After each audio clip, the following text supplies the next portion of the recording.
Mabuhay mga kababayan. Welcome sa History plus Talk. Histalk. Ang pinakamamahal niyong talk show na layunin ay balikan at pagnilayan ang nakaraan na humulma sa kung ano tayo ngayon bilang isang bayan at bilang mga Pilipino. Ang pag-uusapan natin ngayon ay ang pamumuno sa atin ng mga Espanyol sa loob ng 333 taon. Ang Hispanizasyon sa ating inang bayang Pilipinas. Wow! Isipin mo, kumulang 4 na siglo pala tayo sinakop ng mga Espanyol, kapatid. Mula noon hanggang ngayon, kita naman natin ang impluwensya at ang iniwang marka sa atin ng kanilang pangongolonya. Tama yan, kapatid. Oo, may mga negatibo na idulot sa atin ang kanilang pananatili sa bansa, tulad ng pagnakaw nila sa ating likas na yaman at sa pag-aubuso ng kababayan sa ating bayan. May punto ka naman, subalit hindi lamang puro negatibo ang naiambag nila sa ating bansa. Sila ang nagpakilala sa atin sa relihiyong Katolisismo, pinakilala din nila ang konsepto ng piyesta. Tayo ay kumuha rin ng mga salita galing sa kanilang lengguwahe at piniangkop natin sa sariling nating wika. Pati na rin ang pagbibigay sa pangalan ng ating bansa. Masabi natin na ating unang pagkakakilanlan. Hindi natin mo itatanggi na may mabigat na impluwensya sa atin ng Pangolonya, kaya isa-isayin natin ang naka-apekto sa proseso ng kanilang Pangolonya. Simulan muna kaya natin sa geografiya na aspeto ng mga kapatid. Pwede. Ako muna ang magsisimula sa ating unang segment na tawag ay Geography na ito, Katolisismo. Dito sa segment na ito, pag-uusapan natin kung paano nakaapekto ang geografiya ng kapuluang Pilipinas sa pagpapalaganap sa Katolisismo. Una, alam naman natin na ang ating bansa ay pulo-puluan.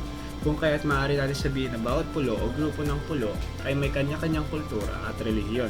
Tama bang sa isla sila ng humanhon unang lumapag? Oo, at doon din ginawa ang unang misa sa bansa na pinangunahan ni Padre Pedro de Valderrama, at dumalo sa misang ito ay ang dalawang pinuno ng mga barangay na sila Raha Colombo at Raha Siago.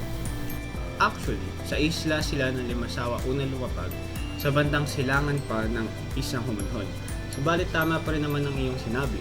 Dito nga isinagawa ang unang misa sa bansa at dumayo rin ang dalawang raha na nabanggit. Ang mga rahang ito ang unang nakasaksi sa misa at relihiyong Katoliko.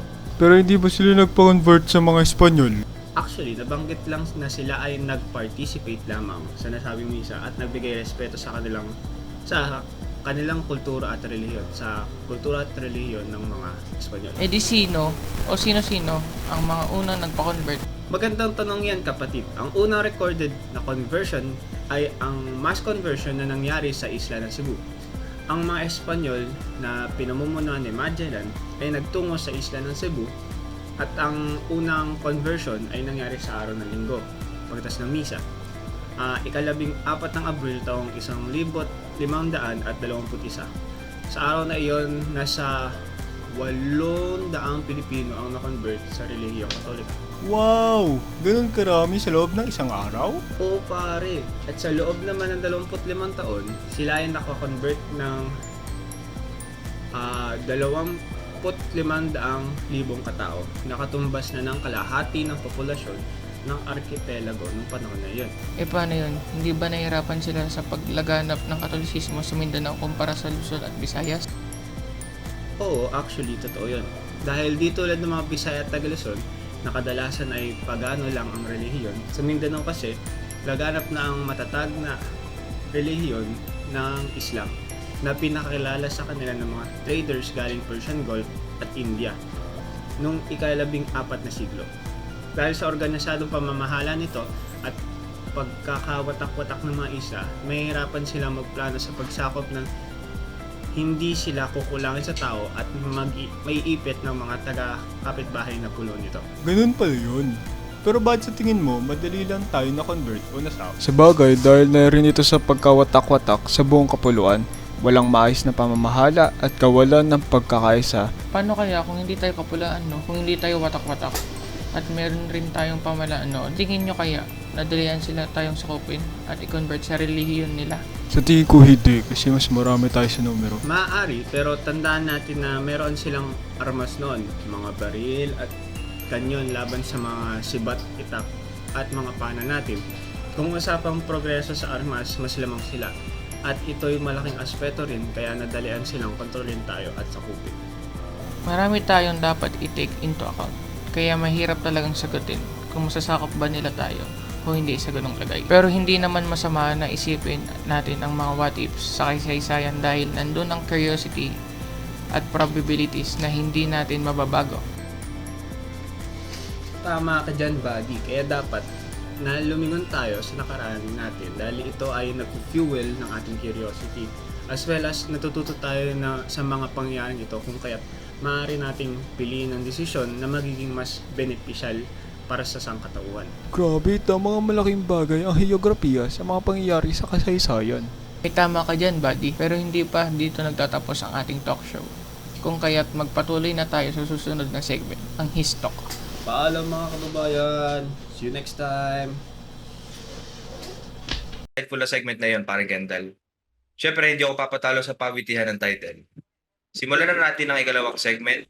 Pato Pilipino, ang kahinatnan ng Katolikong Espanyol.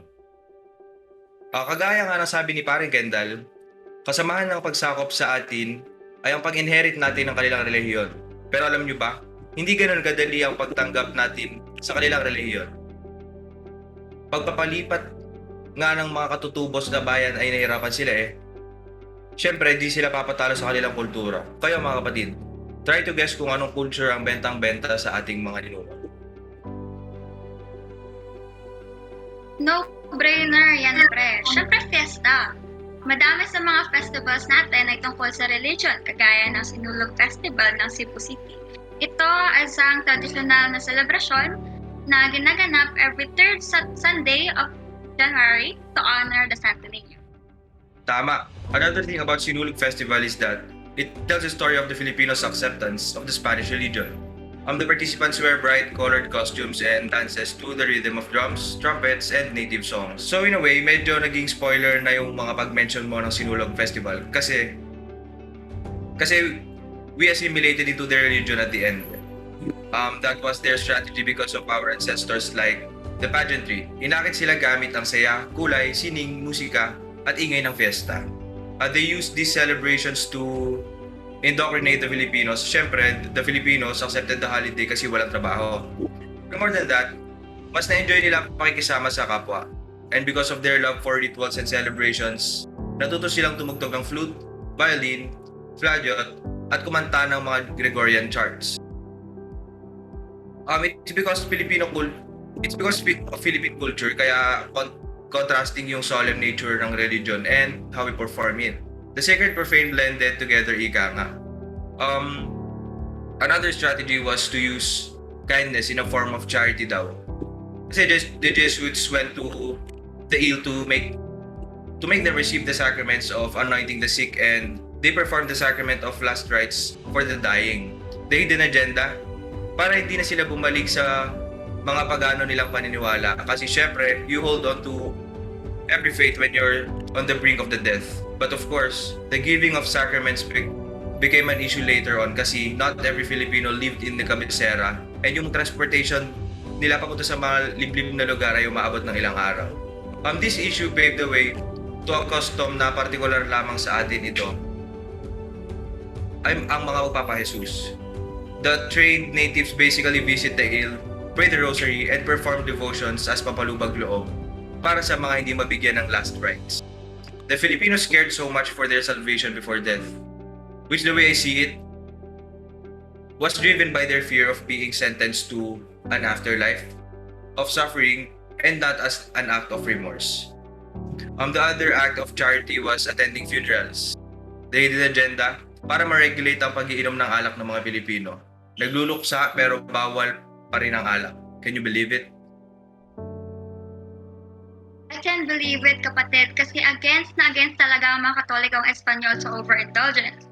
Mahilig ba naman tayong mga Pilipino na magpakalasing? To be honest, wala masyadong impact ang mga indoctrination na ginawa ng mga missionaries.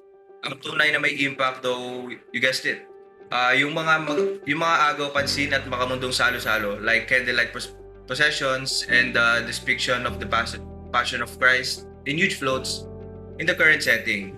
Passion is simply chanting the life, passion, and resurrection of Jesus Christ. Translated in different languages such as Ilocano, Pamampangan, Bisaya, and so on, ganon kalaki ang influence ng Catholicism sa atin. And bentang-benta din sa ating mga ancestors ang holy water. They believed in its blessed effects to purify the soul and remove evil spirits. Another related topic was the belief in miracles that made Filipinos reconsider superstitious concepts. This was important kasi superstitions and magic were part of their previous pagan customs that were assimilated to Christianity. A famous instance of this was the nunos. Diba? Whenever na nasa puno tayo or nasa gubat, we say tabi-tabi po nuno. And we say that to be polite. And since our pagan beliefs and customs were a threat to the spread of Catholicism, the Philippinization of Spanish Catholicism gained too much distinction, and they amended it by training Filipino natives into priesthood. That was the game changer for them. The ultimate strategy that could have made a big impact on the growing trend of mixing pagan with religion, kaso the Filipinos were undermined. Because ethnocentrism and xenophobia obviously, and the Filipino clergyman can only do labor and subordination. They could not delete the Filipino from the religion, and I can't believe I'm saying this, but I'm glad they were xenophobic and ethnocentric. Kasi would have lost more of our culture and potentially our identities as Filipinos. So to end this segment, mga kapatid, let me quote a passage from the book of John Lady Fellan that was awfully funny to me.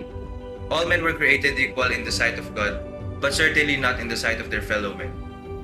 Thank you sa mga live listeners natin na active sa Twitter. We already have a lot of questions for the third segment. So without further ado, we welcome you to the next conversation of History Plus Talk. His Talk, wherein we will talk about our past kasama ang ating audience. So, paring Kendall and paring Miguel talked about Catholicism. So now let's talk about land, politics, and society. Dear listeners, here we are with another segment that will talk about exploitation of labor in the times of Spanish regime and Dutch war. This talk is titled Dole Galaw Galaw, the exploitation of labor in the Spanish era. So mga mare, ano nga ba ang latest chika? You can send your questions now in the comment box and we will pick the questions from them. So we have the first comment from onlycookie_97. They said, I'm not quite familiar with what happened in the past. Can you explain first what exploitation of labor is? Napakaganda naman ng unang tanong na napili ni 30. Well, labor exploitation is defined as work done involuntarily and under threat of punishment. It refers to situations in which people are forced to work by the use of violence or intimidation, as well as more subtle techniques such as manipulating the debt. Labor exploitation is the modern counterpart of slavery, and it is still prevalent worldwide. According to the Business and Human Rights Resource Center, the majority of labor trafficking cases in the United States include domestic workers who are Filipinos, being by far the most to seek help. And in the old times, when the Spaniards colonized Philippines, it was normalized to the point that we Filipinos became slaves in our own home country. Ayun.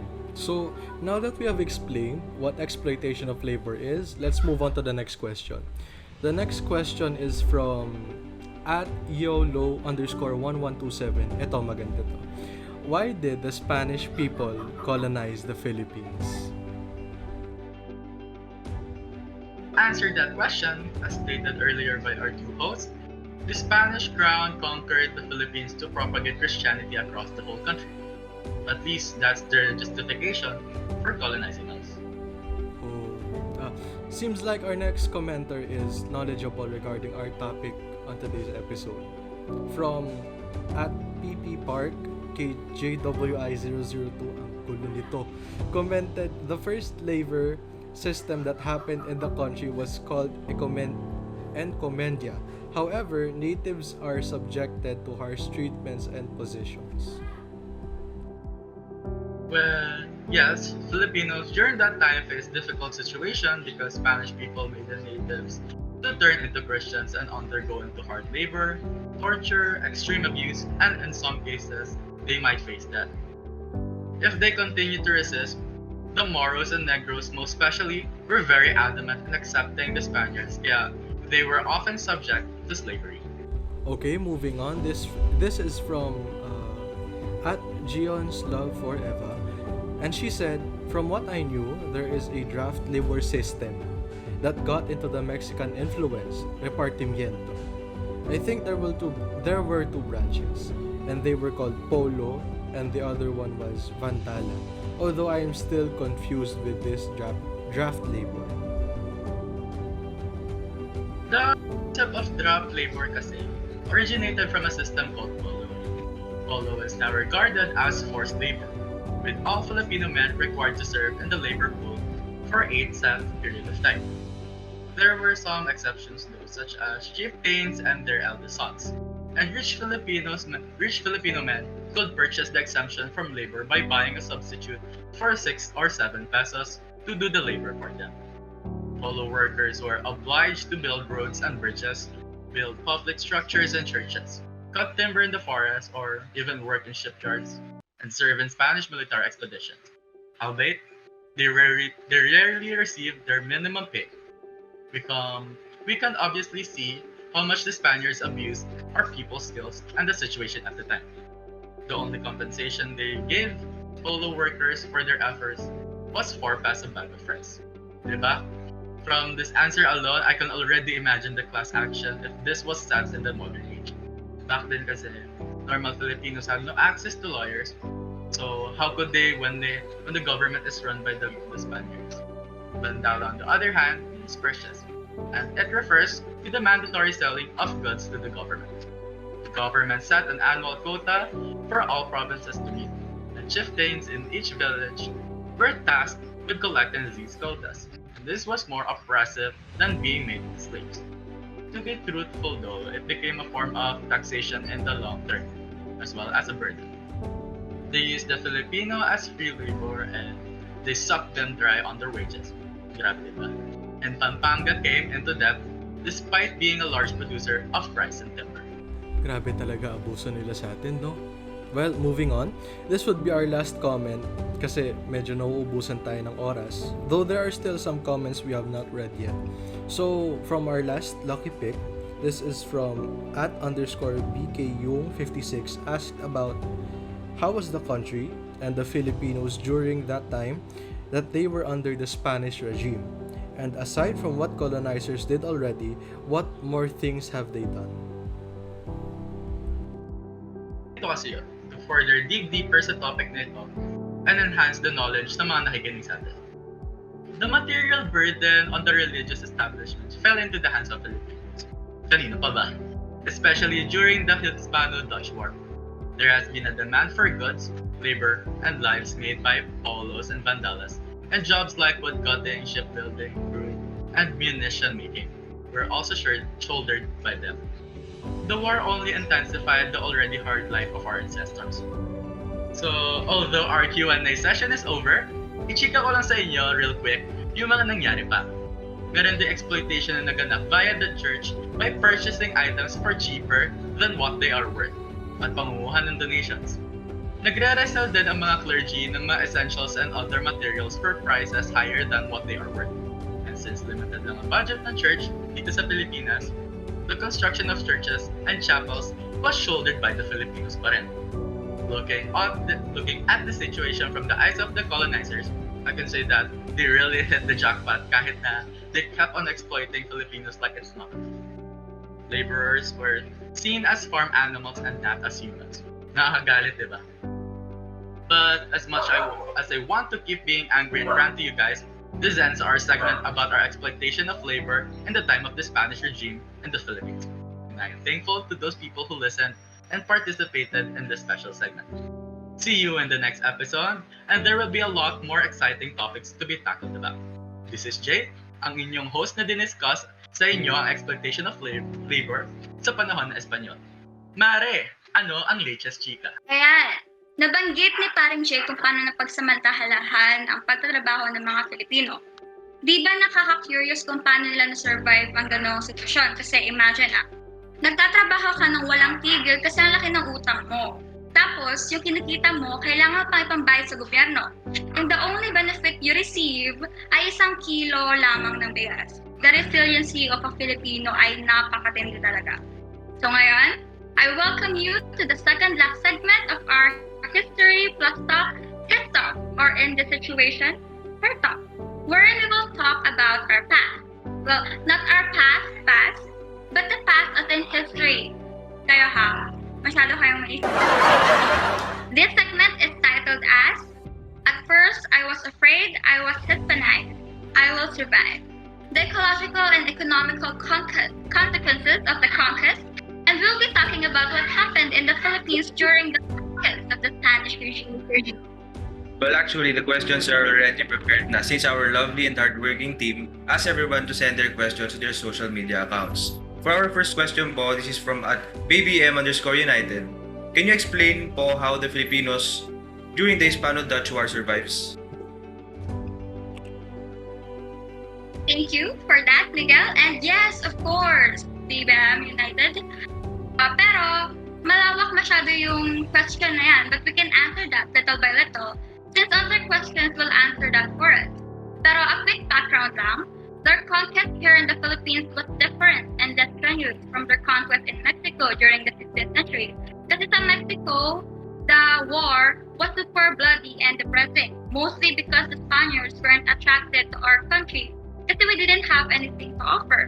Ang alam lang nila, we don't have the capacity para magmina kasi our mining industry that time ay hindi pa na-discover. We were fortunate kasi naitago natin yun sa pang-abuso nilang pamamalaka, di ba? Imagine what would happen if they found out agad na our land is rich in minerals. Yung mga hardcore Spanish colonists na gustong i-monopolize ang mga minerals, yung pupunta dito, not just the religious missionaries.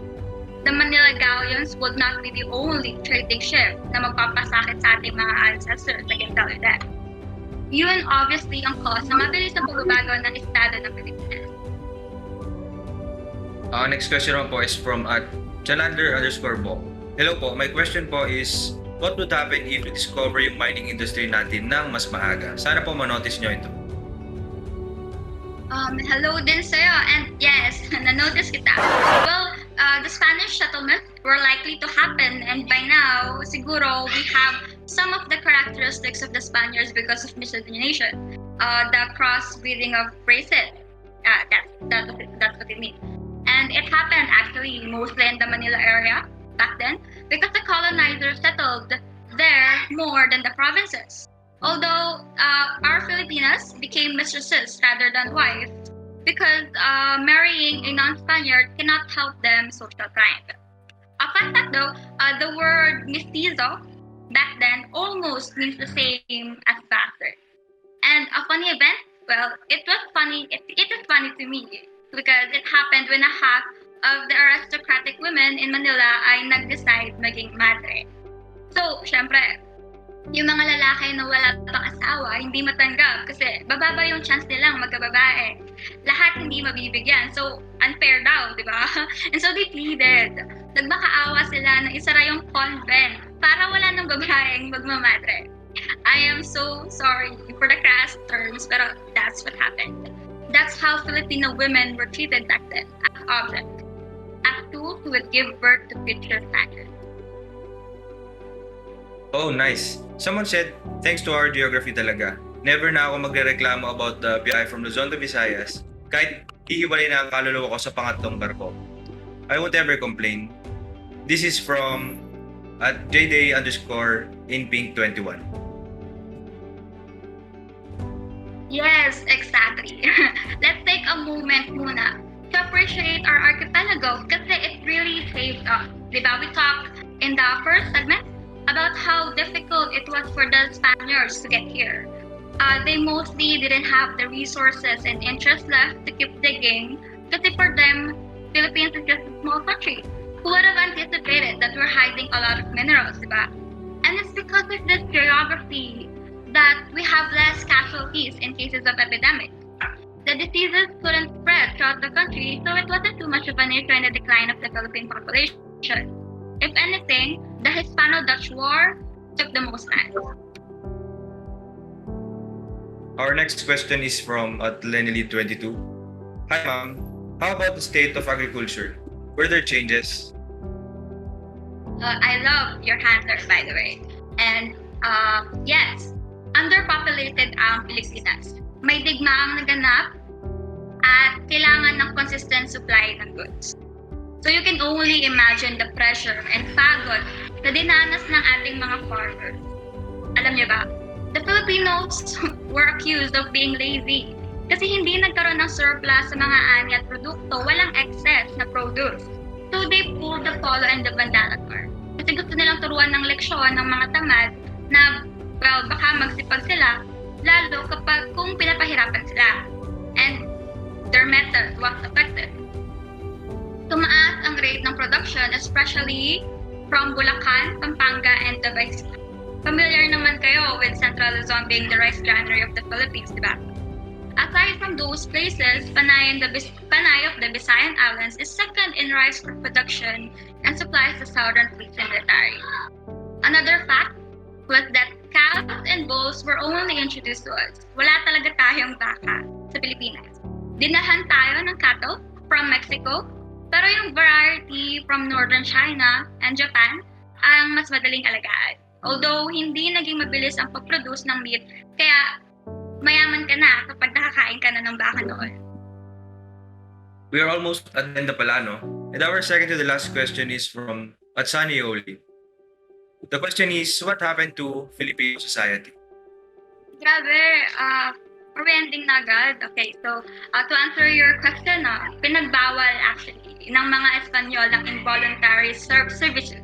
Well, they call it that, pero it's just basically slavery to stop the current labor system. Diba? Yung free labor system. Naisulong ito through the audiencia, the highest court of justice. It took a long period of time to fully abolish the labor system and free the dependents. And during this change, a kasamahan system or a partnership was established kung saan nagrenta sila ng lupang kaan. As for the last question, it is from Ho for Liminho. As I remember, Spanish people introduces something about ownership. Is it right po ba? Your handler is interesting din ha. Okay, well, about land ownership, yes, actually, land ownership was an opportunity for individuals to own land. Filipino chieftains naman ngayon ang may resources at nag-take in ng mga dependents for laborers. Sila na yung mga owners. And this is an evident Hispanization in the Philippines. Take note ha. Kasi nanggaling sa continent nila ang concept ng individual ownership na ibang-iba sa nakagawian ng mga Filipino na communal ownership kung saan lahat ng miyembro ng komunidad ay may karapatang makinabang sa iisang lupa lamang. Such a beautiful culture we had if you think about it. Medyo nakakalungkot nga lang naisipin na hindi na ganun katibay ang ugnayan natin sa ating kapwa Pilipino. So ayun, this ends our talk about ecological and economic consequences in time of the Spanish regime in the Philippines.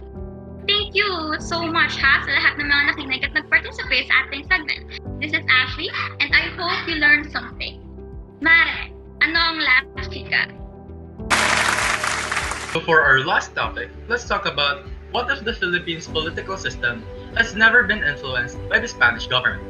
Paano kung hindi tayo sinakop ng mga Kastila noon at isinalin yung sistema ng pamamahala nila sa atin?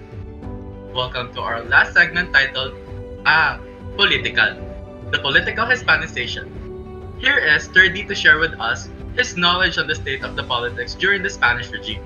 Take it away, Kuya Sturdy. In this part, I will gladly discuss the political Hispanization in the Philippines that dates back to the late 16th century. Political Hispanization has three parts. Mayroong barangay, village government, and also the administration of justice. Pero bago yan, may tanong ako. What is political Hispanization and how did it affect the way of ruling that we have in the present day? Well, the arrival nga pala of the Spaniards, there was a period of time then known as the pre-Hispanic or pre-colonial. To describe lightly, The Filipino barrio was a political and administrative subdivision governed by a chief captain or datu. Kumbaga, ang highest political status ng isang tao ay kapag siya ay may itutulong datu. One of the most tenacious parts of Philippine culture was the barangay, which kung hindi ako nagkakamali is translated from the word balangay, which means boat. The barangay remained the smallest political administrative entity in the country during the span of the Spanish government.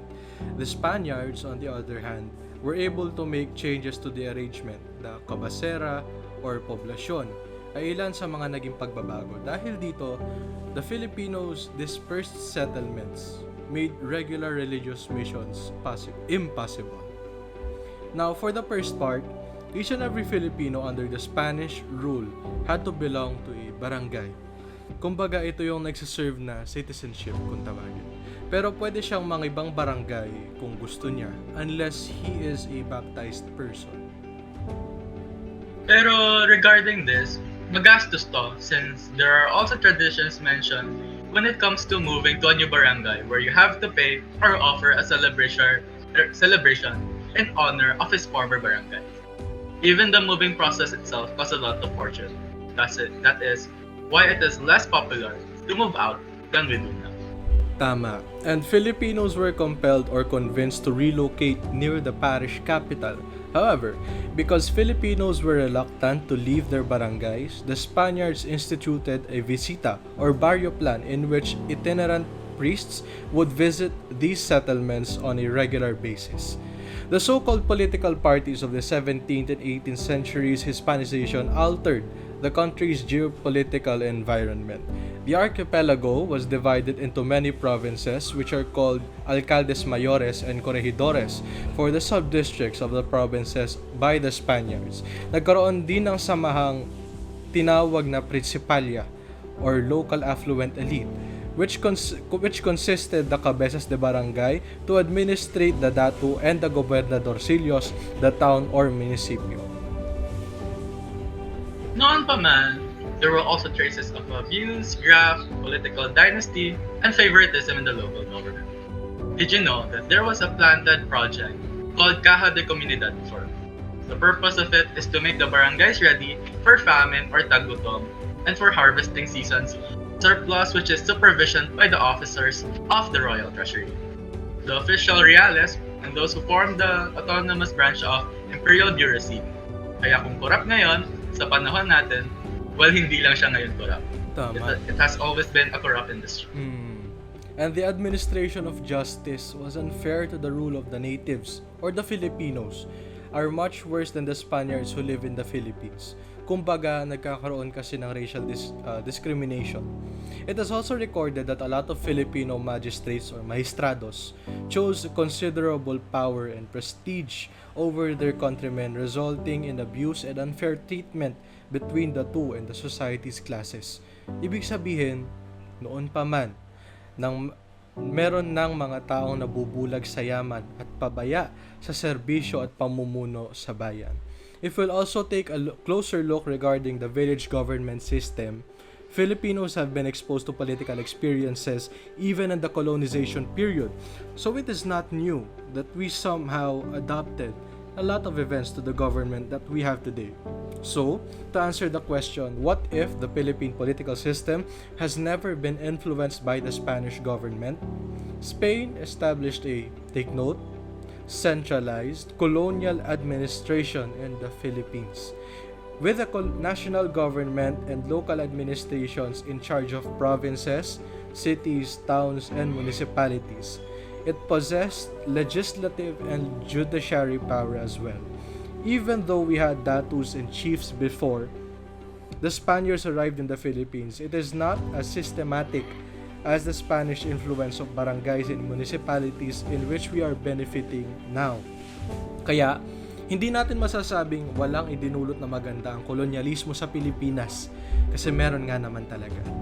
Hindi natin mapagkakaila na ang bansang Pilipinas ay parehong dumaan sa matinding paghihirap ngunit nagtamo ng mga pagbabagong pabor sa ikayayabong ng pamumuhay ng mga Pilipino.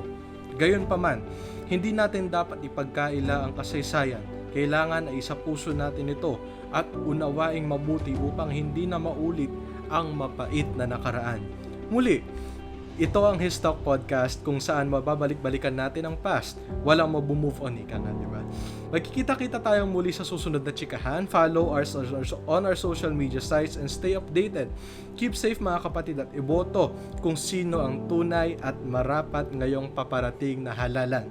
Paalam!